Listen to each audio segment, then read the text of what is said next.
Muchas gracias a los 4 integrantes adicionales de esta mesa. Vean ustedes que me equivoqué.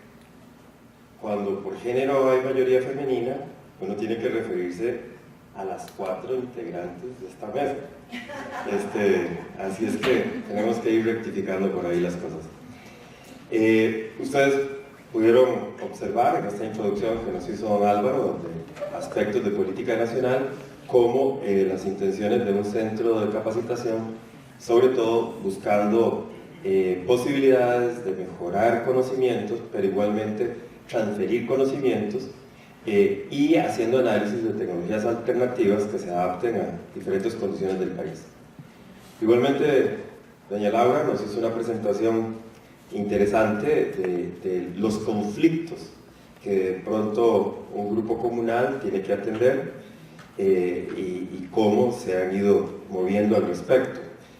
Y eso es de resaltar, porque hoy estamos con el día, y es que no lo resaltamos, pero hoy tenemos, o estamos conmemorando, que es el 14 de septiembre, el Día de la Gestión Comunitaria del Agua. Doña Maritza nos amplía, en vínculo incluso a ese centro de tecnología que se va a instalar en Palmares, nos amplía acerca de aspectos desde el origen, con el uso racional del agua, el uso racional y eficiente del agua. Y también nos muestra un aspecto que en Costa Rica no valoramos mucho, que es que el agua residual, después de tratada, ¿cómo la podemos reusar? ¿Cómo buscamos aplicaciones del agua residual? Y doña María nos enfatiza en esos conflictos que ella ha observado alrededor de su región, incluso aprovechando su experiencia también como integrante de un consejo municipal, donde salta la liebre. De pronto la liebre es una urbanización que aparece y que de pronto se está construyendo y no hay una correcta interrelación ni con el Ministerio de Salud, ni con la SADA local, ni con los otros entes presentes alrededor de una comunidad. Y nos hace un planteamiento muy interesante. Es decir, hay que empezar en la parte técnica y ver cómo nos va, cómo nos vamos a preparar, dice doña María. La mayoría son tanques sépticos y no hay realmente regulaciones. Entonces vamos a ver. Yo quiero empezar con esta pregunta. El agua y el saneamiento están en vínculo, con criterios referidos a un ambiente saludable. Entonces, ¿cuál es la interacción requerida de criterios, de acciones y de interrelación institucional? Vamos a empezar aquí con don Álvaro, y luego un par de minutos que él nos dé su expresión, y luego doña Laura y Maritza, doña María, para que vayamos peloteando. La idea es pelotear, la idea es tratar de hacer un análisis de situaciones. Sí, ya no quiere que la llame María, ahora quiere que la siga llamando Linda. Sí, pónganselo al otro lado, porque es que Linda. Entonces el asunto aquí es ver cómo vamos conversando, porque el propósito luego del taller es ver cómo recuperamos el criterio de los participantes en ver cómo RANAS, la Red Ambiental Nacional en Agua y Saneamiento, se mete en posibles proyectos al futuro. ¿Algo? Sería la interrelación entre la parte de agua potable con el saneamiento y el involucramiento de las instituciones. Agua, saneamiento y ambiente saludable con la intervención de las instituciones. Ok, bueno, aquí lo importante, y por dicha que Maritza lo expuso bien, es conocer el ciclo social del agua, ¿verdad? No es el ciclo hidrológico del agua que nos enseñan en la escuela, es la relación que tiene el ser humano con el agua desde que la tomamos del ambiente, sea superficial o subterráneo, la potabilizamos, la transportamos, la distribuimos, la usamos, y hasta ahí es donde nos ha interesado durante varias décadas utilizarla. A partir del uso le estamos incorporando contaminantes y se convierte en agua residual. Pero en el ciclo social del agua tenemos que continuar con la segunda mitad, que es el tema que nos tiene aquí hoy. Y es esa relación donde ya la usamos, ya la contaminamos, jalamos la cadena y no nos interesa qué es lo que pasa, o no sabemos o no queremos saber qué es lo que pasa. Pues debemos interesarnos, porque después de jalar la cadena, en muchos lugares se está viendo la condición de que se están contaminando mantos acuíferos, de donde se está tomando la misma agua. Entonces tenemos que cerrar ese ciclo, poner atención a la segunda mitad del ciclo para poderlo tener de una manera sostenible, porque nos afectamos nosotros mismos. Desde el punto de vista institucional, y es algo de los objetivos que tiene la Política Nacional de Saneamiento de Aguas Residuales, es el establecer los roles que le corresponden a cada una de las instituciones. Entiéndase, salud, INAE, AIA, que en este momento son los que están involucrados directamente con la parte de saneamiento. ¿Por qué? Porque hay algunas funciones que las hacen dos instituciones de estas, diferentes. Pero voy a mencionar una, para no ocupar mucho tiempo, que es, por ejemplo, la aprobación de los tanques sépticos. Entonces, la aprobación de los tanques sépticos lo hace salud. La de los plantas de tratamiento de urbanizaciones los revisa salud, los revisa la IA. Sin embargo, al no haber comunicación entre instituciones, al no homologar criterios, se están dejando abiertos posibilidades que ya están generando problemas en diferentes lugares del país, que es, por ejemplo, el que un desarrollador no quiere hacer el trámite de exoneración del alcantarillado sanitario. Este es un trámite que hasta hace un poco tiempo lo hacía la IA y ahora está en manos del Senar analizarlo. Entonces se decía, como no quiero entrar en ese trámite, mejor construyo el alcantarillado sanitario, pero no lo uso, lo dejo previsto. Y ya por haberlo construido no necesito que me exoneren. Voy a dejarlo previsto. Pero voy a darle la solución a las viviendas de soluciones individuales, que por lo general es tanque séptico y drenaje. ¿Me queda? Ya me llega.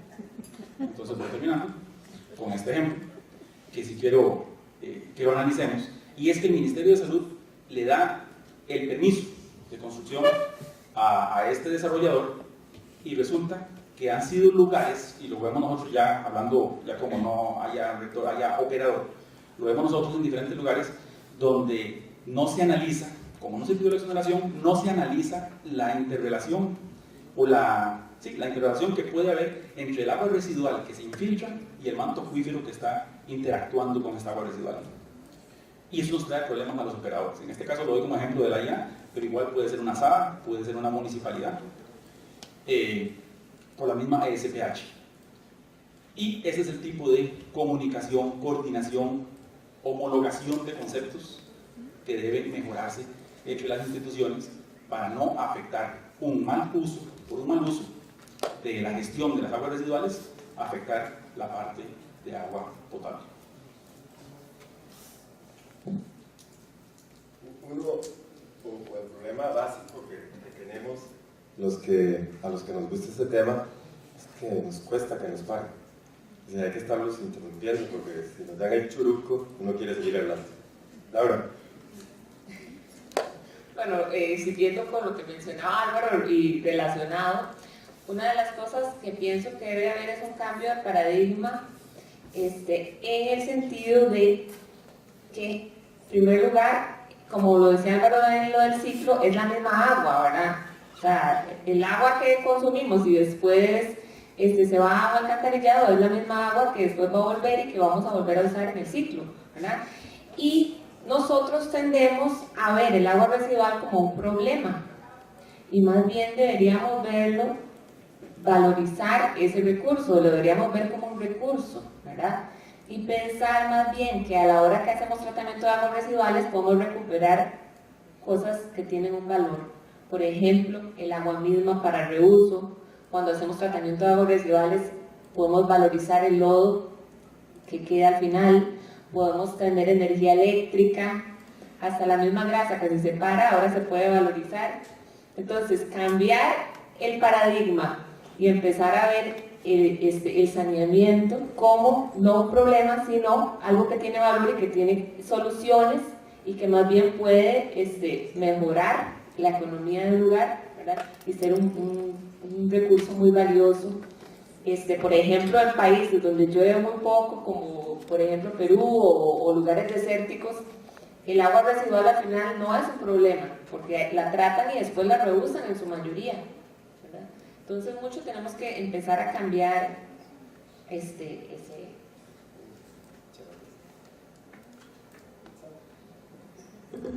Bueno, yo agregaría también el involucramiento no solamente de los Ministerios de Salud allá, sino también yo agregaría también el Ministerio de Educación y obviamente la academia, ¿verdad? ¿Por qué? Porque necesitamos, por ejemplo, en la zona rural se conoce muy bien, bueno, no muy bien, algunos lo desconocen todavía, pero en menor proporción que en la ciudad, de dónde viene el agua. Pero en la ciudad es más grave, porque ni siquiera sabemos cuál es la cuenca que nos da el agua. Y es una responsabilidad de nosotros como población saber de dónde estoy tomando ya el agua y qué puedo hacer para mejorar esa cuenca o para apoyar a los que viven en la cuenca misma, que son los que les dan, incluso la cuidan, y desde la ciudad conocer eso, ¿verdad? Entonces yo agregaría también que otro actor sería obviamente la población en el conocimiento de dónde viene el agua y a dónde es que la estoy depositando y cómo la estoy depositando, y obviamente aprovechar ese recurso como lo ha mencionado Laura. Señor Linda. Ahora sí. Ya se lo aprendió. Es que muy grandota, más que le dé por el micro. No, perdón. No, ya. Porque el agua y el saneamiento están en vínculo con los criterios de un ambiente saludable. Esa es la pregunta. Entonces, ¿cuál es la interacción requerida de esos criterios en acciones institucionales? Bueno, yo creo que en acciones institucionales ya han hablado bastante los compañeros. Creo que es importante, y ha sido no solo con este tema, sino con muchos temas, ¿verdad? Que las instituciones como que tienen criterios encontrados y paralelos de actuación, y eso pues hay que irlo cambiando. Siento que a veces hay contradicciones entre lo que dice la IA y el Ministerio de Salud, entre las opiniones del Ministerio de Agricultura, que tampoco toma en cuenta el tema de agua para desarrollar la producción agrícola. Yo creo que hay muchas cosas, pero yo creo que fundamental también es la participación de la ciudadanía. A veces ese criterio de la ciudadanía a veces no se escucha, o se cree que no hay un criterio claro. Yo creo que sí, por lo menos en la zona yo siento que cada una de las asadas que están en la zona del Caribe están muy conscientes del recurso que tienen. Y es más, el cantón de Guásimo, muy poco sí sabemos de la riqueza que tenemos, ¿verdad? Que son los acuíferos de Guásimo y Pocosí. Eso, la población, las asadas, no así a veces cuando se hacen desarrollos de toda índole, no digamos urbanísticos, de toda índole, no hay un criterio para las instituciones que tienen que dar los estudios a veces de impacto ambiental, dígase CETENA o otras instancias, no lo contemplan como tal. Yo siento que a veces no consideran muchas cosas. Y lo digo esto por un ejemplo que acabamos de pasar en el cantón de Guásimo, la instalación de una agroindustria en una zona de acuíferos. Entonces, se tomó en cuenta el criterio del agua, el criterio de... No, para nada. Yo no sé hasta dónde se consultó, se tomó en cuenta todos esos criterios. Y el cantón de Siquirres que tiene aguas contaminadas. Entonces uno dice, bueno, ahí se obviaron muchas cosas por lo cuales sucedieron y no queremos que sucedan. Yo ahí siento que hay un vínculo importante, instituciones, comunidad, organización comunal, para poder prevenir, porque yo creo que a veces es más fácil prevenir que tener que estar haciendo las famosas plantas de tratamiento y un montón de cosas, ¿verdad? Y limpiando las aguas, o lamentándonos porque tenemos que perder millones de millones como ha perdido este país por contaminación de agua. Yo creo que aquí, insisto, debemos de caminar de la mano, la participación ciudadana, los municipios, no dejar de lado el municipio. Cierto que las instituciones están involucradas directamente porque les compete, pero el municipio se supone que es el gobierno de un territorio y debe de gobernar sobre ese territorio. Muchas gracias. Vean ustedes, ¿qué resaltamos de las expresiones? Cambiar paradigma, nos dice Laura. Cambiar paradigma porque nos hemos venido enfrascando en un solo proceso. Y eso de cambiar paradigma también nos demanda tener un entendimiento de que hay diferentes zonas en el país, que hay diferentes condiciones en el país. Sin embargo, estamos hablando de la interacción de las instituciones. Muchas veces las instituciones tienen normas país casi que emitidas solo para una situación urbana y no para una situación de diferentes aspectos y sobre todo en el tema que hoy estamos tratando, que es la situación periurbana y rural. Entonces, muchas veces estamos actuando en los ejemplos que nos dio también Álvaro de la interacción del tanque séptico con niveles freáticos, sí es cierto, pero ¿y tecnologías alternativas? Tecnologías alternativas que no sean solamente la planta de tratamiento, sino que sea una combinación de aspectos que se podrían interactuar. Entonces, aquí tenemos otra pregunta. ¿Qué aspectos institucionales, técnicos y socioculturales deben de considerarse para promover un cambio y mejorar el saneamiento? Vamos a empezar al revés. Así es que, doña Rita, oiga usted, ¿qué aspectos institucionales, técnicos, socioculturales deben considerarse para promover un cambio y mejorar el saneamiento? Casi nada. No, yo creo que... de primero porque... no, yo creo que sí hay muchas cosas, incluso ver la zona, cada lugar es fundamental porque hay algunas prácticas que viene haciendo la gente, pues hay cosas que hay que ir cambiando y tener en cuenta. También hay lugares donde sectores más vulnerables que se pueden rescatar. Las instituciones, yo creo que en este momento pues tendrían que ver muchas situaciones de esas. Por ejemplo, me ponía a pensar en nuestra zona que tienen incluso sectores cercanos a los volcanes, un montón de... Entonces uno dice, bueno, esto pues es una forma muy diferente. La gente por muchos años ha usado el agua, digamos el agua que corre por los ríos para utilizarlo como consumo y eso es una práctica constante. Entonces, o los pozos artesanales que tenemos.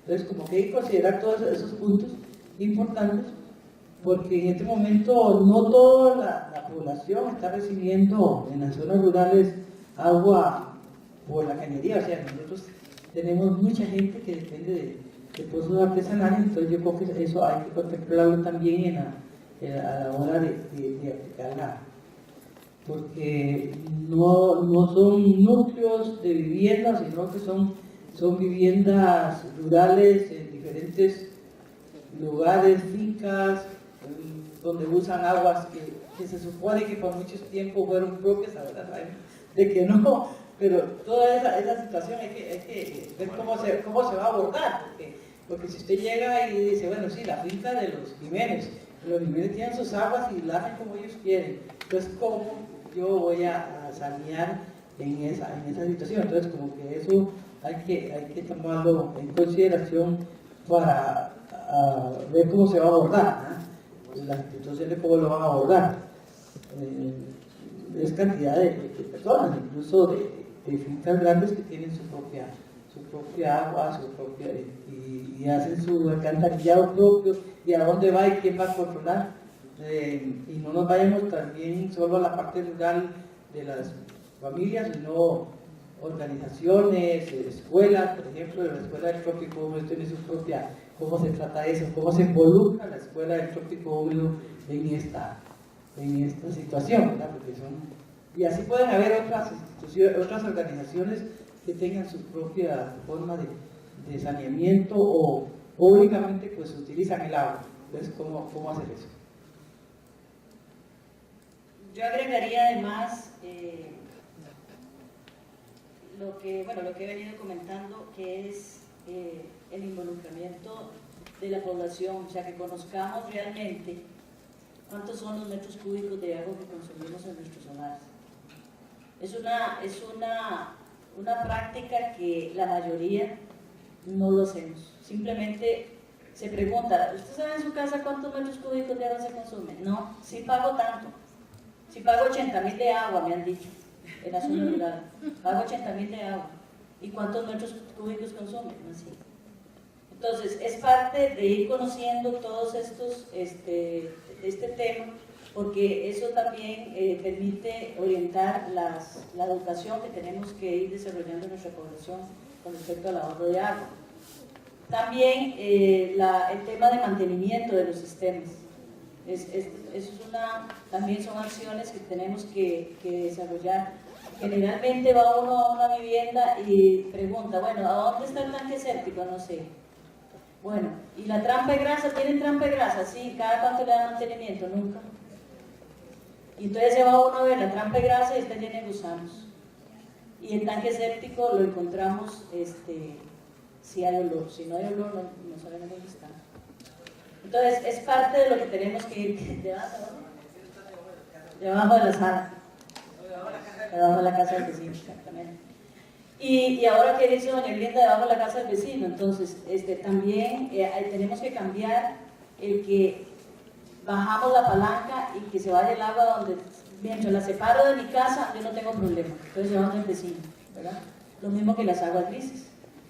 Entonces, eso es parte, digamos, de esa sensibilización que hay que ir trabajando con la población, y no solamente con la población, sino también con aquellos profesionales que nuestras instituciones tienen gente capacitada, pero tienen una resistencia al cambio tremenda en cuanto a las tecnologías alternativas, en cuanto a trabajo con las comunidades.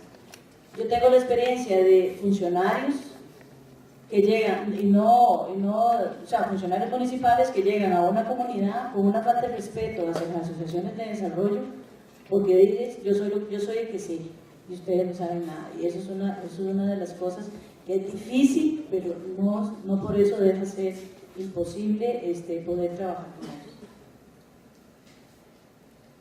Muy bien, vean ustedes, saneamiento, actitudes. Aquí hemos estado escuchando cosas como que, sí, se construyó el tanque séptico. ¿Y dónde está? ¿Y los gases que produce el tanque séptico? ¿Cuál es el nivel de conflicto con la salud? Antes estábamos hablando de salud, ambiente y salud. Siempre dejamos el concepto de salud de lado, nos enfocamos más hacia el aspecto de ambiente. Trampas de grasas, ¿qué pasa con las trampas de grasas? Ya Laura nos mencionó, podríamos visualizar la posibilidad de reaprovechar las grasas. Los lodos sépticos. Tenemos que tener claro que si comemos sano, defecamos sano. Esos lodos son buenos. Tienen un montón de posibilidades para aplicarse. Doña Laura. Bueno, ahora aprovechando lo que dijo Maritza, ¿verdad? ¿Qué pasa cuando yo soy el que sé todo, ¿verdad?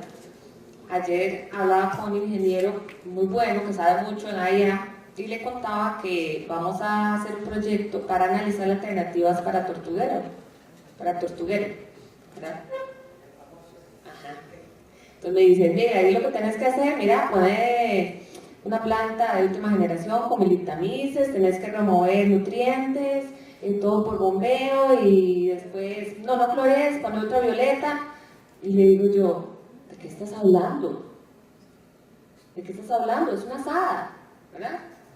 ¿Dónde están las consideraciones socioculturales? Estamos hablando de la asada tortuguero. ¿Cuánto vale eso? ¿verdad? Entonces muchas veces pensamos que sabemos mucho, pero sabemos mucho en la parte teórica. Cuando usted llega y va a implantar una solución a la asada, la solución apropiada no siempre es la de última tecnología, ¿verdad? Y de las cosas más delicadas en una asada es pensar en los costos. ¿Cuánto cuesta eso? ¿Sabe cuántas personas viven en Tortuguero? Eso que usted está hablando, todos esos equipos que sí son muy buenos y son de última generación, lo van a tener que pagar la gente que vive en Tortuguero, que son 440 casas. ¿Y quién va a operar eso en Tortuguero? Entonces, esas son cosas que tenemos que cambiar el chip, ¿verdad? Los ingenieros, y a la hora de proponer una solución, tenemos que pensar también quién va a pagar eso, cuánto cuesta eso, y quién va a operar eso.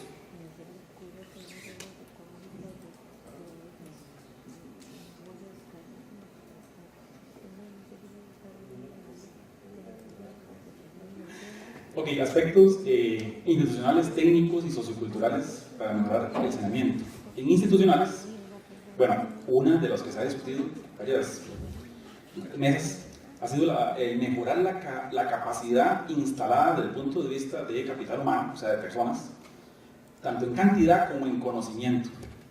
El Ministerio de Salud y el MINAE han descentralizado muchas de sus funciones y no se están llevando, esto no lo hago como una crítica, sino que ellos mismos lo reconocen, no se está llevando a cabo de una forma adecuada, por ejemplo, la revisión de los reportes operacionales en las regiones, a veces por falta de gente, o en algunas ocasiones por falta de conocimiento de las personas para poder analizar, interpretar y dar una respuesta a esos reportes operacionales.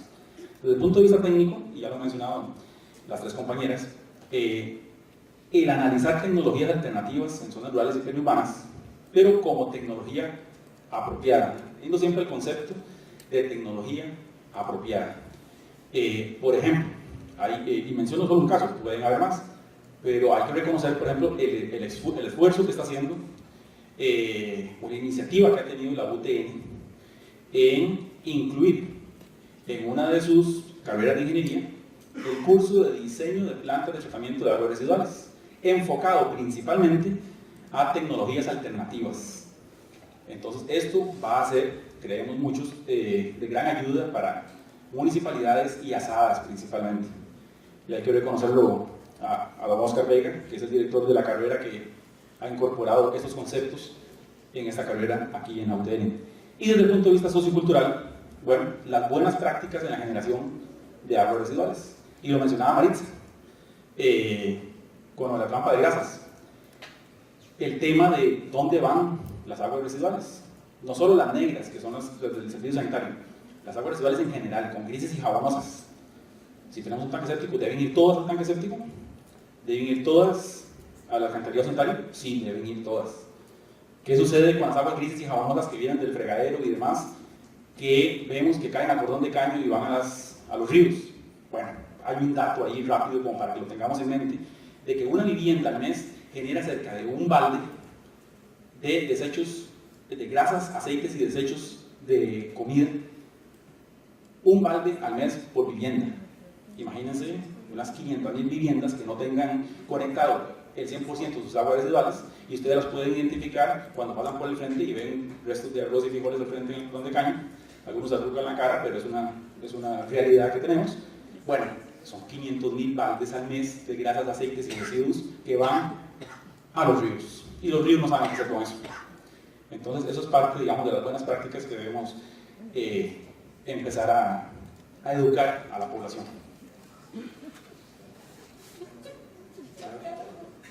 Que un día se estaba hablando con compañeros del Ministerio de Salud en cuanto a cambios institucionales, ¿verdad? En esto que menciona Álvaro, nos pasa muchas veces que cuando en una comunidad se da esta situación con las aguas jabonosas y se empiezan a empozar, el Ministerio de Salud, en lugar de decirle a la gente que tiene que conectar sus aguas a su tanque séptico, alegan que eso es muy difícil Y lo que hacen es, en lugar de emitir 100 órdenes sanitarias que probablemente ocuparían, emiten una sola.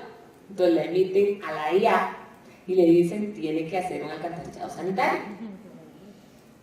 Muchas veces puede ser que sí se ocupe, pero en los casos en que los tanques sépticos funcionan en ese lugar y es una zona rural, ¿verdad?, debería el Ministerio de Salud hacer ese cambio y obligar a la gente a que mejore su tanque séptico o a que simplemente conecte sus aguas jabonosas a su tanque séptico.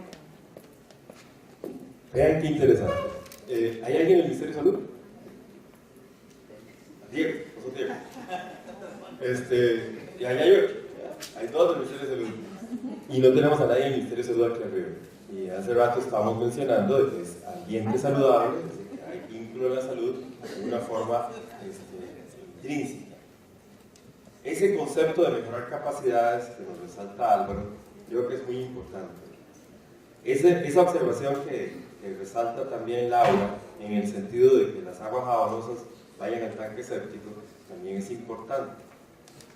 El concepto en general es que todas las aguas residuales, todas las aguas que se ensucian y salen de cualquier actividad humana, antes de regresarla a la naturaleza, nuestra responsabilidad con la naturaleza es darle tratamiento a esas aguas antes de regresarlas a la naturaleza.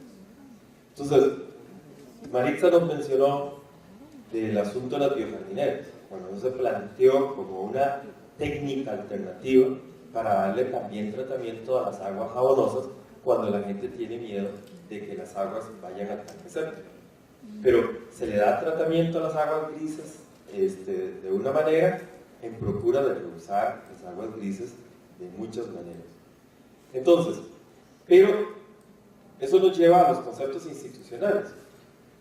Ese vínculo entre criterios del Ministerio de Salud y criterios técnicos de ingeniería, por ejemplo, eso del trabajo que está haciendo la UTN, es muy interesante, dar clases al respecto, pero poner eso en práctica en la calle, poner eso en práctica con un nuevo proyecto de una organización o un nuevo asentamiento, es muy complicado, porque ese desvínculo tremendo entre reglamentos e instituciones se da. Bueno, las ganas es estar aquí hablando 5 horas, pero el almuerzo creo que no alcanza para tanto. Entonces vamos a abrir un pequeño periodo, pero para decir esto, te voy a dar la palabra, sí, claro. La idea es de que alguien de ustedes haga una pregunta aquí a estas señoras que están en la mesa, no digo señor, a estas señoras que están en la mesa, para que vayamos también calentando para el taller que requerimos hacer. Pero, doña Linda, diga usted. Es que me surge una preocupación, es con respecto a las aguas al tanque séptico. Vieras que conociendo la situación que se da con las cosas que hacen tan re mal a veces en los desarrollos urbanísticos, que los tanques sépticos casi no alcanzan ni para levantar la cadena por un año, menos para poner el agua ahí, porque eso colapsaría en el primer año totalmente.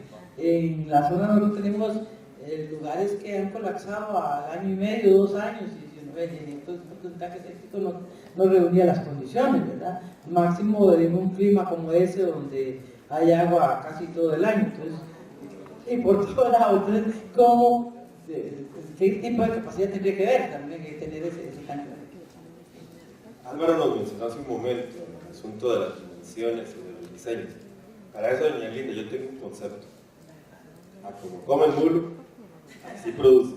En consecuencia, las técnicas hay que dimensionarlas. Y entonces, con los proyectos de interés social tenemos un gran conflicto, porque se diseñan para 6 personas o para 4 personas, pero de pronto en esa vivienda hay 8 viviendo o 14 viviendo. Entonces, el sistema tiene capacidad. Entonces, estamos teniendo otro problema. Ahora tenemos el bono de doble altura, que se pueden hacer mejoras y meter una familia en el segundo piso. Pero, ¿y el tanque séptico se mejora? ¿O el campo de infiltración se mejora? Esos defectos los estamos teniendo. Por favor, ¿alguien tiene alguna pregunta? Ya, tiene el teléfono, el micrófono para que... ¿Sí? Aquí hay 2, aquí 3. Muy bien, pues vamos por allá, ustedes 2. Hay un botoncito ahí.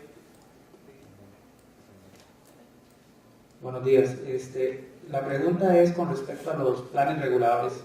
Cuando don Elías hizo la pregunta de algunas normativas o instrumentos, tal vez se han pensado en algún momento que los planes reguladores desde las municipalidades podrían venir a ordenar un poco más la gestión que se hace en los municipios.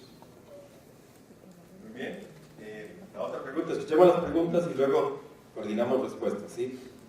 Él y este otro joven. Bueno, es con respecto al diseño hidráulico, o bueno, la capacidad hidráulica que debería tener un tanque séptico para poder dirigir todas las aguas, ya sean aguas grises, aguas pardas, todas esas, ¿verdad? Al mismo tanque.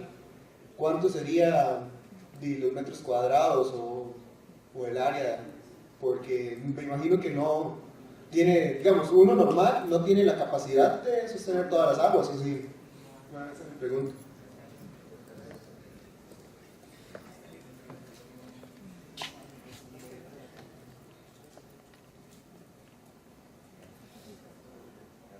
Buenas, muchas gracias. Fernando Bermúdez de la SAE Río Blanco de Limón. Yo tengo una duda porque, y también está relacionado al tema del ordenamiento territorial, pero no tanto con los planes reguladores, sino con la aplicación de la matriz de uso de suelo de Senar. Porque resulta ser que efectivamente, en el acueducto donde yo trabajo tenemos un estudio hidrogeológico y estamos recibiendo solicitudes de disponibilidad de agua, por ejemplo. Y esas disponibilidades están sujetas dentro de la matriz a la aplicación de una serie de tratamientos. ¿Cómo se ejecuta, digamos, efectivamente la matriz de uso de suelo en ese panel que ustedes tienen interinstitucional? Porque me parece que justamente la municipalidad, de la cual también no hay como una intendencia, superintendencia municipal con la cual coordinar, al menos no en la región del Caribe, cómo se obliga, digamos, a la aplicación de la matriz de uso de suelo para justamente proteger el agua de las personas. Y en ese caso son los tanques sépticos, digamos, en un nivel freático de 40 centímetros por debajo de la tierra, efectivos para realmente poder proteger. ¿Quién regula y quién pone, digamos, quién le dice a la gente, no, usted no puede hacer su casa ahí? ¿Cómo nosotros no damos una disponibilidad de agua o sí la damos para que efectivamente se dé ese desarrollo trabajando con las comunidades, ¿verdad? Porque efectivamente nosotros estamos trabajando con las comunidades, pero negarle el agua a la gente no se puede hacer. Entonces, más o menos una pregunta en el marco de la matriz de uso, no tanto los planes reguladores. Muchas gracias.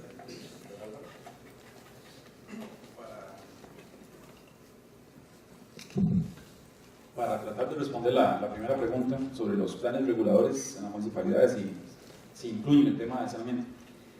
Tuvimos una experiencia hace un par de años en un taller que dimos en el IFAM y se invitaron a las 29 municipalidades de las 82 que brinda el servicio de agua potable.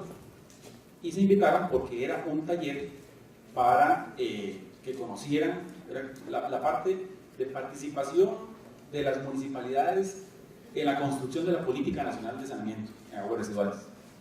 Y ellos el taller tiene una metodología, ellos conocieron la política, hicieron algunos aportes, pero sí reconocieron, la gran mayoría, por no decir todos, la gran mayoría reconocían de que los planes reguladores no consideraban el tema de saneamiento.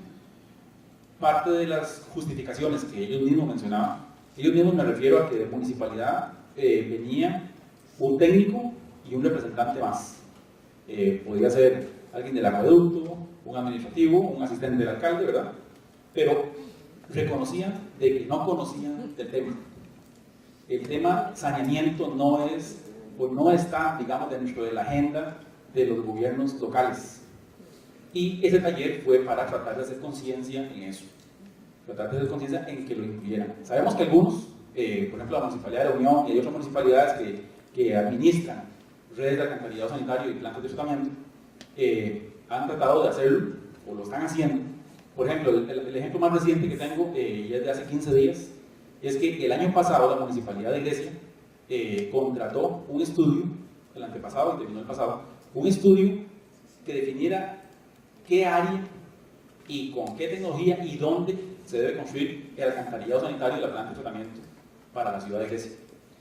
Los técnicos estuvieron con esto, con fondos de preinversión de Mideplan, y quedó ahí, y llamaron a la IA, digamos, a la IA rector con experiencia en operación, digamos, para ayudarles a transmitir la importancia de ese estudio a la parte de la alcaldía de ellos, y concluyeron de que definitivamente lo primero que tienen que hacer es comprar ese terreno que identificó el estudio, y como están en una modificación del plan regulador, ya están con la idea, y ahí tomaron el acuerdo de incorporarlo dentro.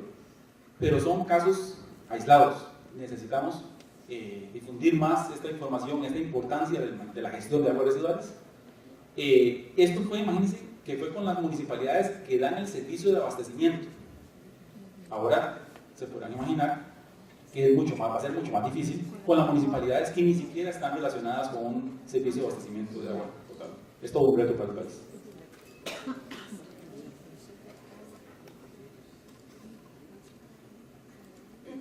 No, que es importante, digamos, los planes reguladores son una herramienta de planificación y que pueden decidir tamaños mínimos de lote, ¿verdad? Densidades máximas en ciertos lugares que vayan a usar tanques sépticos, entonces tiene muchísima importancia. Bueno, igual con los planes reguladores yo creo que no se tomó en cuenta realmente el asunto del saneamiento, pero más que eso, siento que si hay cierto, algunas municipalidades tienen elaborado el plan, otros lo tienen medio elaborado, otros tienen un plan viejísimo. No hay como una seriedad de aprobar esos planes y ponerlos en función. Y yo estuve tiempo en esa municipalidad y estuvimos a punto de aprobarlo, pero hay muchos intereses de por medio que impiden y que empiezan a meter mociones y ruido y marchas para que no se aprueben, porque hay intereses de urbanizar, de crear cosas. Entonces ha sido todo un martirio esos planes reguladores. Yo creo que ahí pues hay que ponerla realmente. Y yo estuve en ese taller que dice el compañero, fue muy interesante, pero sí, los municipios en ese tema no se han preocupado tanto, se han preocupado por otras cosas, y es que en el tema de ambiente, aunque está en el plan de desarrollo cantonal, no es un tema que sea tan real, ¿verdad? Yo creo que eso es terrible. Y otro que quería aportar un poquitito es lo que decía el compañero de la SAD, sobre dar la disponibilidad de agua en una situación. Nosotros tenemos, en la SAD donde yo estoy, tenemos casi 7 años de tener un pulso por una disponibilidad de agua. Y aquí están los compañeros de la IA que saben que es cierto eso. ¿Y por qué razón? Porque no tomaron en cuenta varios factores. Hay una pequeña quebrada donde quisieron, en un área muy pequeña, construir 200 o 180 viviendas, y no estamos seguros qué va a pasar con eso. O sea, esas 180 viviendas que son el doble de la comunidad actual que tiene esa SAD, que está programada para 20 años de función el acueducto. Entonces, si usted tiene programado 20 años de crecimiento vegetativo para una comunidad de abastecimiento de agua, y a usted le llegan así 180 viviendas de un solo, pues lo colapsan en el momento. Entonces, una de las preguntas que se me dice, ¿y quién nos va a dar la plata para construir otro? Y el empresario no quiere apoyar, entonces dicen, bueno, ¿cómo voy a disponibilidad? Son complicados varias cosas. Ahí nos van a dejar lo de las aguas residuales y todavía nos van a colapsar el abastecimiento. Entonces hay que... Bueno, ya casi van a ser las 11 y todavía no hemos dado la respuesta que el joven preguntó en relación al diseño del agua. Yo regreso a mi expresión de como come el mulo, así produce. En consecuencia, hay que tomar en cuenta cuánto es el volumen de consumo, cuánto es la cantidad de agua y qué es lo que se le echa al agua en esas casas. Entonces, o en esos casos, porque dependiendo de los contenidos también depende de los procesos para el tratamiento. Así es que dar una receta de un número no es el procedimiento, hay que dimensionar de acuerdo a los orígenes de esa agua y a las cantidades de esa agua, en primer lugar eso. En segundo lugar, tenemos que entender que las soluciones individuales, y una de las muchas soluciones individuales es el tanque séptico, las soluciones individuales son difíciles de calibrar. Por ejemplo, ¿a qué hora defeca usted? ¿Y a qué hora defeca su hermano? Entonces, cuando uno va a diseñar en una casa, la calidad del agua varía durante el día. Uno de los problemas que tenemos con las aguas jabonosas, las aguas grises, es que son un volumen muy grande y si el tanque no se dimensiona correctamente, el efecto que se produce es un efecto hidráulico de lavativa. Entonces uno tiene los microorganismos desarrollándose ahí y de pronto cae un volumen muy grande de agua y genera un choque.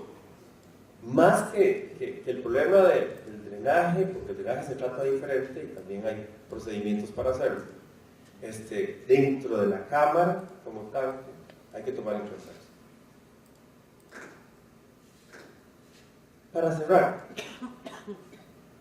dice Álvaro, el tema saneamiento no está en la agenda municipal. ¿Pero qué es saneamiento? Aquí hemos hablado y nos hemos concentrado en excretas y aguas residuales. Pero saneamiento, residuos sólidos, saneamiento, agua de lluvia, drenaje urbano, porque el agua de lluvia limpia pavimentos, limpia techos. Entonces es agua que se contamina o que recoge contaminantes.